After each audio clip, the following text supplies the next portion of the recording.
Земјоделците 2 години чекаат субвенции за зелена нафта, за да се поевтини производството и да им се намалат финансиските баласти.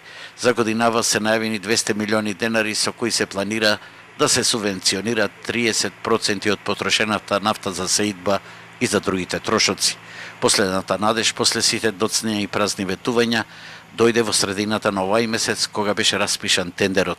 Според министерот за финансии Драган Тевдовски, кој денеска во Битолски Симпекс додели 10 ровокопачи за 30 општини со грант од ИПА програмата, оваа мерка може да се очекува до крајот на летото.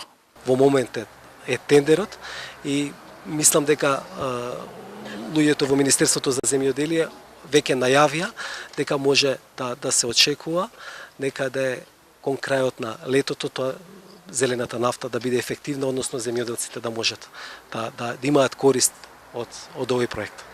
Проектот Зелена нафта го очекуваат 55.000 земјоделци кои од платежната агенција треба да добијат платежни картички, а преку изработената методологија висината на средствата ќе зависи од површините и типот на културите што се одгледуваат и со кои аплицирале за субвенции во 2018 година.